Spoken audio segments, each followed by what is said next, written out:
Perhaps the most distinctive feature of medieval manuscripts is the elaborate decoration that was applied to the text, often consisting of representations of various types of foliage winding through the margins of the page.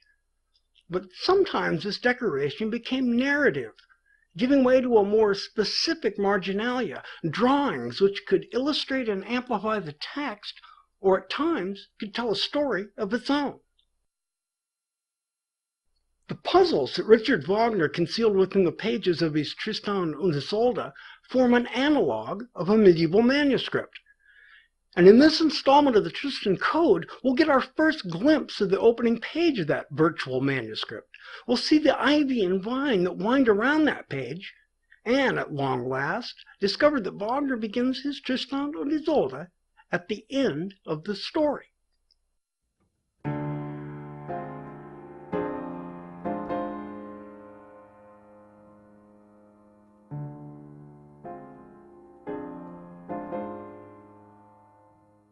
In the previous chapter, we saw how the four dominant sevenths that share no notes with the Tristan chord form a chord square acrostic. I also described the relationship between a given Tristan chord and the dominant seventh formed by the first notes in this chord square acrostic, which I call the acrostic inverse. But we mustn't forget our admonition to always remember to look both ways. Because the Tristan chord and the dominant seventh are inverses, what's true of one is inversely true of the other. Therefore, for every dominant seventh, there are four Tristan chords with which it shares no notes. This establishes a relationship between a given Tristan chord, again here a Tristan chord on F, and the chord formed by the last notes of the four chords of the dominant seventh chord square, in this case a C7th chord.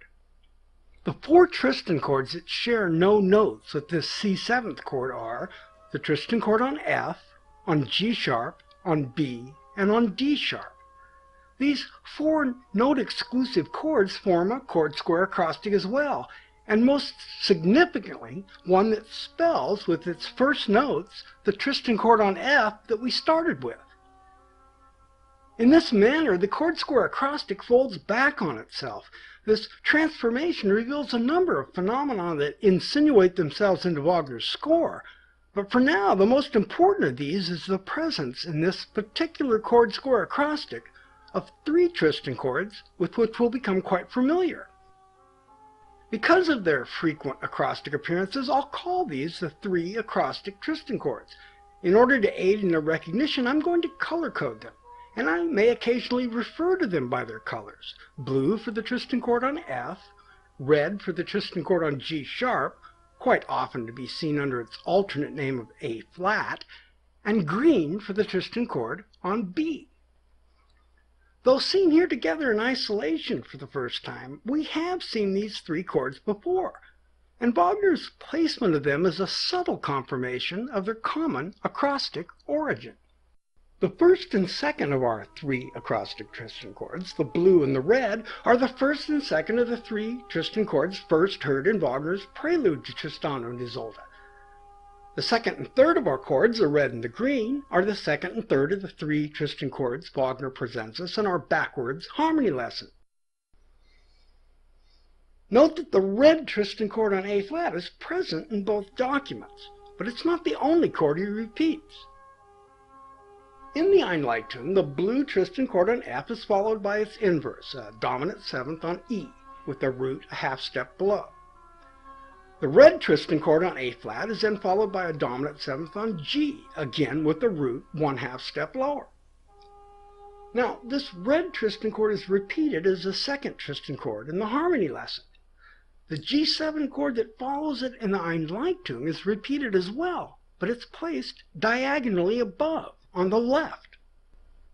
Just as he used the harmony lesson to teach us to read right to left, Wagner, by the placement of these two chords, is teaching us to read from the bottom up and at a diagonal. If we then continue our reading with the green Tristan chord on B below, and finally the chord diagonally above it, an augmented sixth, which is the equivalent of a dominant seventh on B flat, the four chords at the end of the harmony lesson actually read as a simple transposition of the four chords at the beginning of the Einleitung.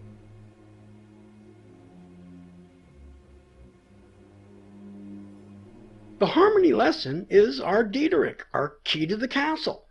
And with this lesson in reading from the bottom up and across, we've just been given the key to the first of 3 grand puzzles in the Tristan Code. The reason I believe Wagner intended for it to be the first to be solved is because from shortly after he finished the score until rather late in his life, he continued to leave us clues as to its nature and its whereabouts. All of these clues have one thing in common. They rely on us simply taking Wagner at his word.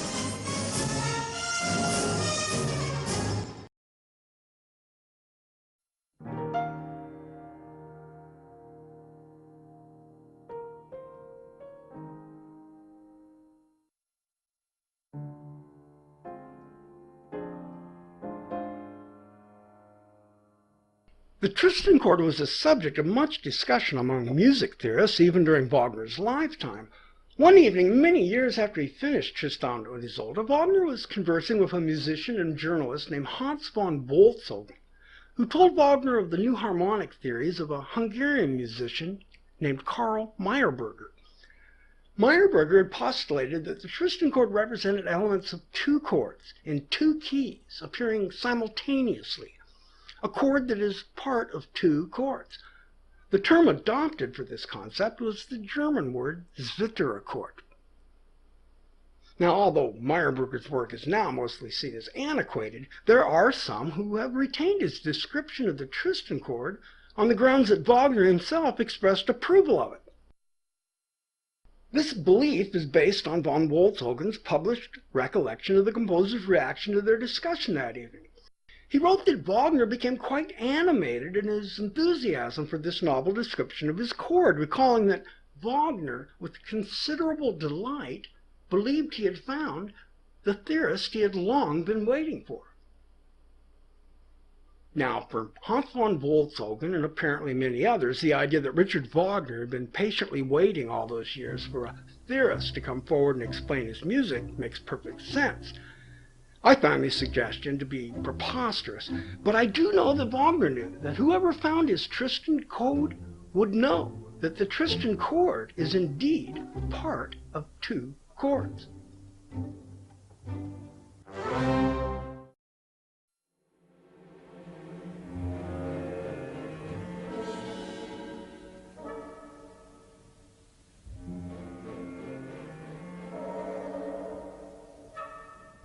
We've seen that in the score of Tristan and Isolde, Wagner gave the instrumental opening to the work the designation Einleitung.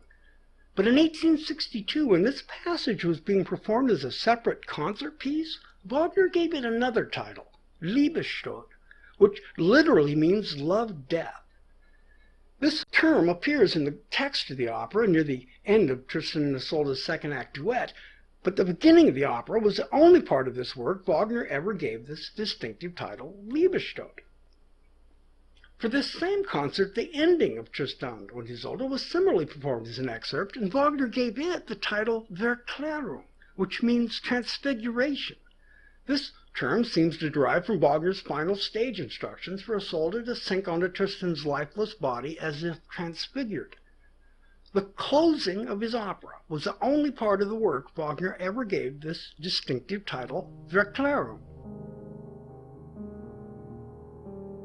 In 1867, 2 years after the premiere of Tristan and Isolde, Wagner's friend and close associate, the composer Franz Liszt, created an arrangement of the ending of the work, Wagner's Verklärung, for solo piano. And for reasons that have never been explained, Liszt gave his arrangement the title Isolde's Liebestod, incorporating the term that Wagner had used from the beginning of the work. For several decades afterwards, Liszt's widely available and popular piano arrangement was much more familiar to audiences than Wagner's seldom performed opera, and so the name Franz Liszt gave to the end of Tristan and Isolde, Liebestod, transplanted the name that Wagner gave it, Verklärung, a condition that continues with few exceptions to this day, despite the fact that Wagner's preferences are well known. Wagner was certainly aware of Liszt's piano arrangement and its title, yet as far as I can tell he never did anything to correct this mistake. And considering the closeness of their association, it seems unlikely to me that Liszt could have made this error without Wagner's assistance. Wagner's already shown us that he's willing to use the people around him as unwitting participants in the Tristan Code. And there's a very specific reason for us to believe that Richard Wagner was not only behind Franz Liszt's misnaming of the ending of Tristan and Isolde, but also that he did so for our benefit. Our path through the Tristan Code began with our understanding that Wagner determined that Gottfried von Strassburg's acrostic encryption of the supposed name Diederik was in fact the word Diederik, meaning skeleton key. We recognized our Diederik, the harmony lesson, as our key to the castle because Wagner gave it to a man named Louis Schlesser, whose name can be read as both castles and locksmith. Franz Liszt's name is, in German, pronounced the same as a word, List, meaning trickery or deception. This word is also frequently seen in the Middle High German of Gottfried von Strassburg's Tristan, where it can mean cunning or guile.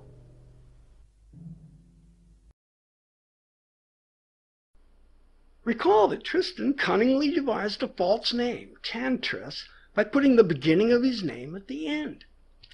I believe that likewise Wagner used deceit, in what manner we'll probably never know, to trick Franz Liszt into giving the ending of Tristan und Isolde the title that properly belongs at the beginning. By doing so, Wagner has given us two very important clues. The first is that there's a link between the ending of his opera and the beginning, some commonality that we should find. And second is that, once again, there's a false name that must be put right.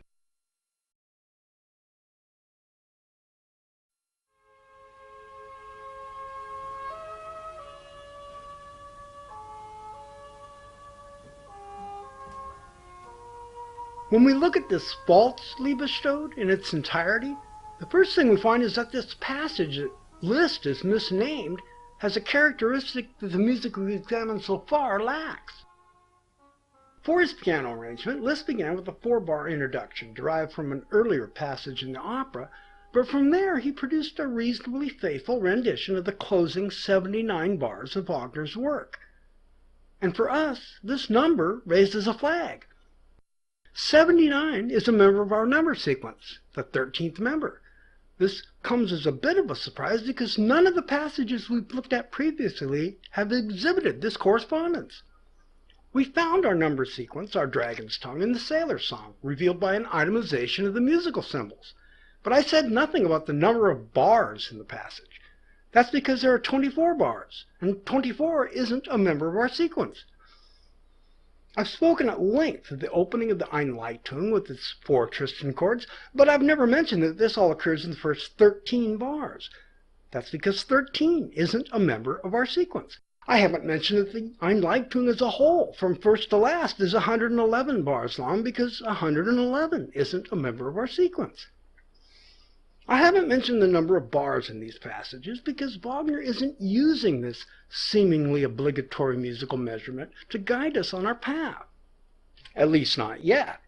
He's using instead the smallest unit of musical time, the beat.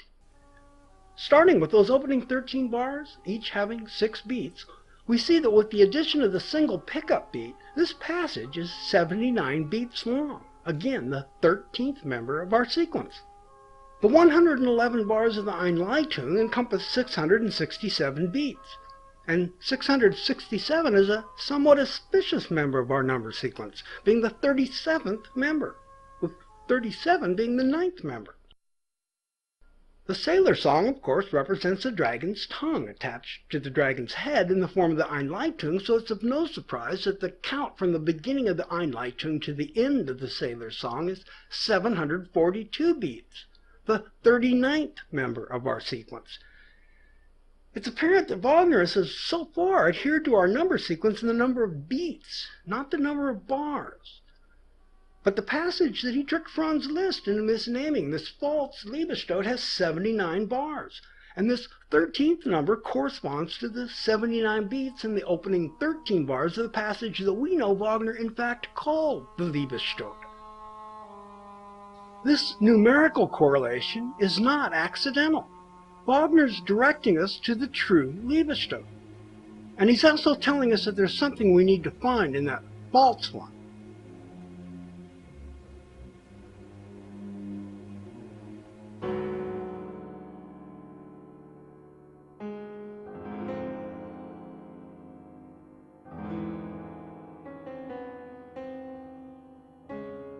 There are a number of noteworthy musical events taking place in the closing 79 bars of Tristan and Isolde, but it's probable that the most scholarly attention has been given to a series of notes that appears in the very opening of the passage. These are 4 pairs of notes in a rising figuration, 4 pairs of notes each spanning the interval we call a perfect fourth. We can surmise that there's something important to learn from these 4 perfect pairs because the number of beats in this passage, from the first note of the first pair to the second note of the last, is 22, and 22 is the 7th member of our number sequence. When we examine them more closely, we see that one of these pairs of notes has a certain familiarity. The first pair consists of the notes E-flat and A-flat. These are the same notes Wagner used earlier to set the false name Tantris, but their order has been reversed. Tantris reversed is, of course, Tristan. This falsely named Liebestod begins with 2 notes that correct a false name. After this first pair comes 3 more sets of perfect fourths. No notes repeated, so therefore in these first 22 beats of the false Liebestod, in addition to 4 pairs of perfect fourths, Wagner's given us a set of 8 different notes. Within them, we've already found one correction of a false name. When we return to them, we'll find another.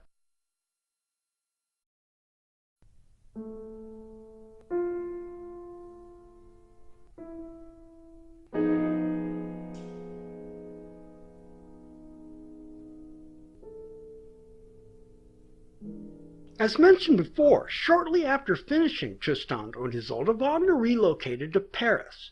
And late in 1859, in anticipation of a concert performance of the prelude to Tristan and Isolde, he prepared a special ending to the piece. This concert ending is the same music he gave in sketch form to Louis Schlesser on the sheet that contains our harmony lesson. He also wrote a short descriptive note describing the dramatic and poetic intentions of the music of the prelude, intended to be placed in a printed program. This concert note concludes with the following words: "Shall we call it death?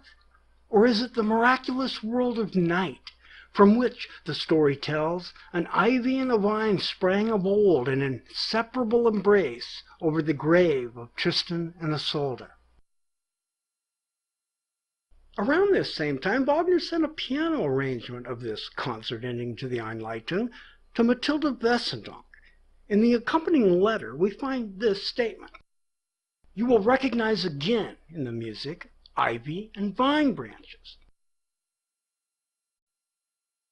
Wagner and Matilda Wesendonck probably spent hundreds of hours together during the time Wagner was planning and composing Tristan und Isolde. It's likely that no one held more of Wagner's confidences. It therefore should be notable that in his letter he refers to her recognizing again ivy and vine branches in the music, which would seem to indicate that the two of them had spent some time at some point discussing what would constitute such a musical representation. But neither this telling statement nor Wagner's concert note has made much of an impression among scholars.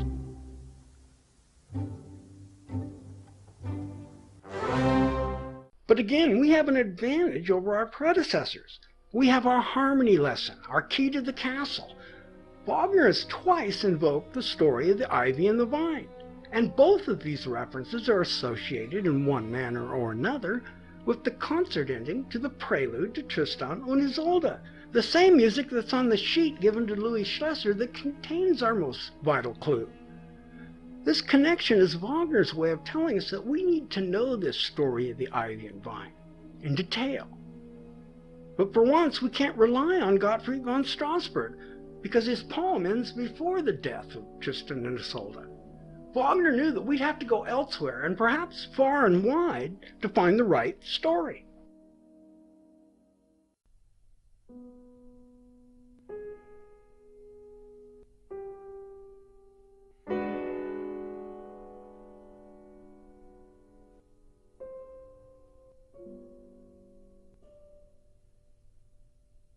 The tale started many centuries before Gottfried's poem with a tree that grew from Tristan and Isolde's grave. Then in subsequent tellings it became two trees, and then two trees that grew entwined around one another. There was a variation that has a vine growing around a tree. Other accounts tell of the willow or the hazelnut and the honeysuckle.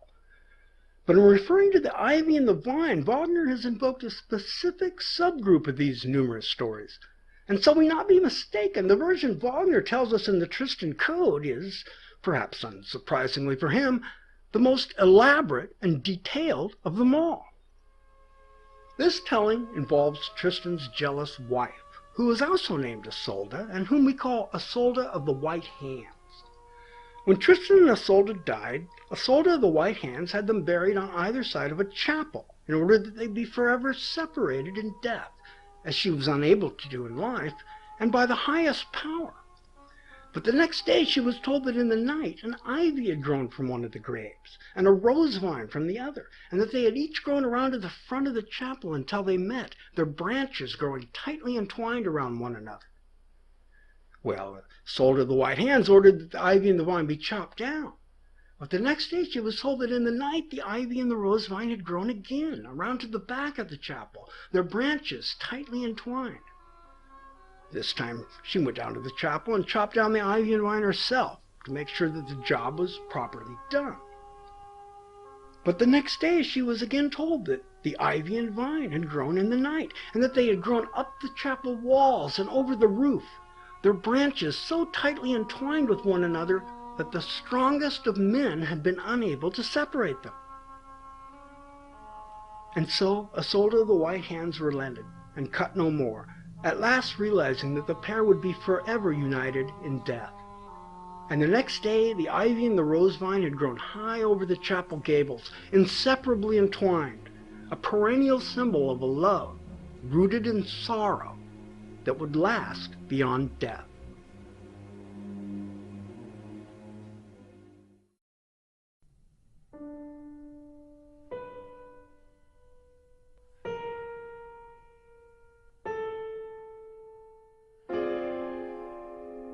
Wagner manipulated Franz Liszt into giving the false title Liebestod to the last 79 bars of Tristan and Isolde, in order that we understand that the true Liebestod is in the first 79 beats.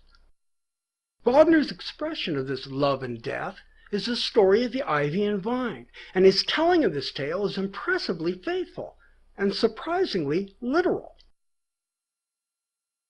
He conveys this story with our 3 acrostic Tristan chords, concealed within those 4 pairs of chords that we've been looking at for so many years, 4 Tristan chords and 4 dominant sevenths, the vertical elements of the passage. But until now, we've simply been reading them incorrectly. From the graves of Tristan and Isolde grew an ivy and a vine.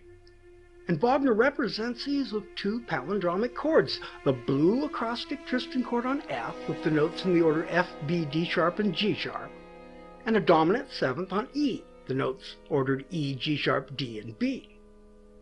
Now the ivy and vine grew tightly entwined around one another, and by applying that lesson we were given earlier by our Diederich, reading diagonally from the bottom, we find that Wagner's chords also grow tightly entwined.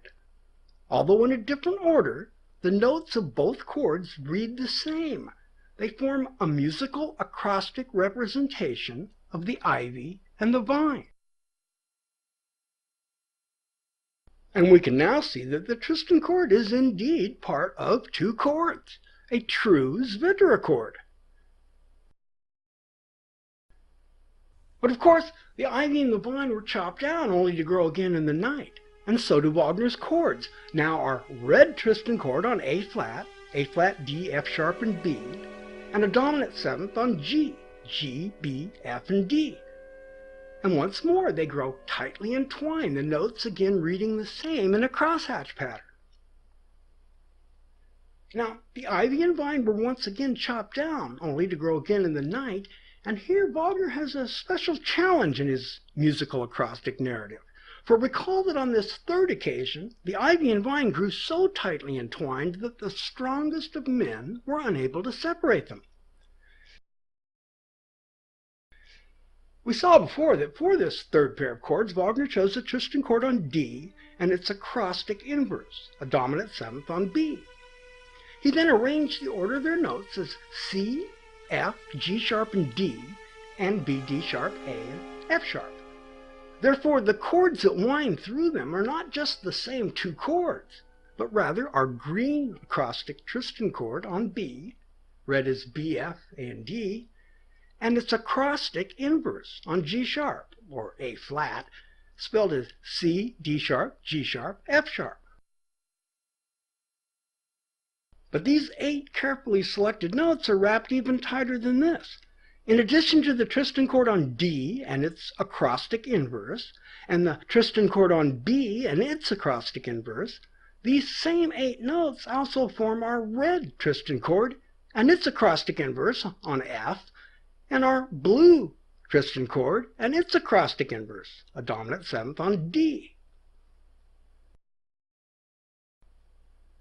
The 8 notes that Wagner chose for the third phrase of his Einleitung, this third growth of the ivy and vine, encompass 4 pairs of chords, 4 Tristan chords and their 4 acrostic inverses, certainly wrapped so tightly that they couldn't be separated by the strongest of men. And of course, this third time the ivy and vine grew, they were not chopped down, but grew ever higher over the chapel. And Wagner signifies this by simply repeating those same chords, those same 8 notes, an octave higher.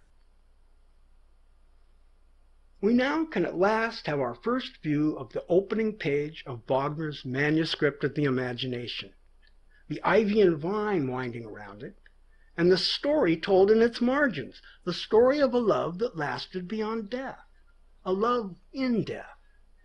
Tristan and Isolde indeed begins with the Liebestod, just as Wagner said.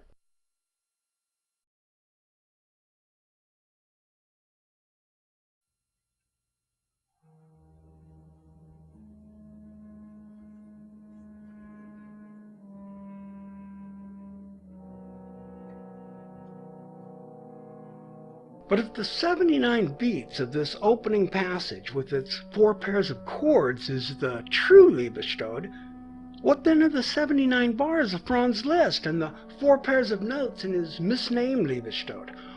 Why do Wagner's numbers tell us there's a connection between the ending of Tristan and Isolde and the beginning? The answer lies where we already found the rectification of a false name, the opening 22 beats where Tantris became Tristan. Though half the names have been changed, these 8 notes at the beginning of the false Liebestod are identical to the 8 entwined notes in the true Liebestod.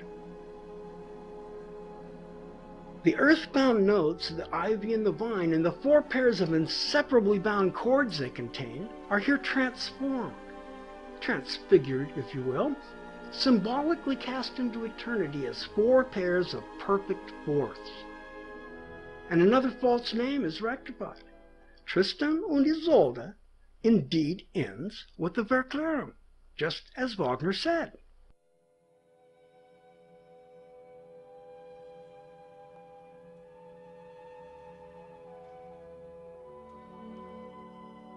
Now, I left out a bit of this story, but Wagner didn't. Recall that the ivy and vine grew as a symbol of a love rooted in sorrow. Wagner found another novel way to express this detail. Appropriately, he uses the bottom notes of each chord, the notes that are grounded, the notes in the bass. These are F and E, A flat and G, and C and B.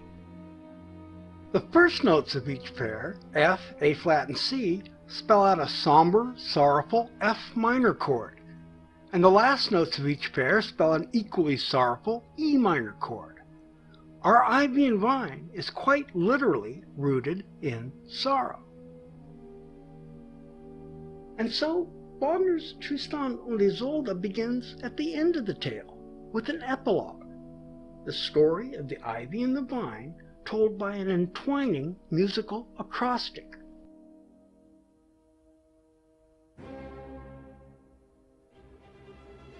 We've solved the first of the 3 grand puzzles in the Tristan Code, But even within its solution, Wagner's left us a clue to the next puzzle. We separated the notes of the bass voice and read the first notes as one chord and the last notes as another.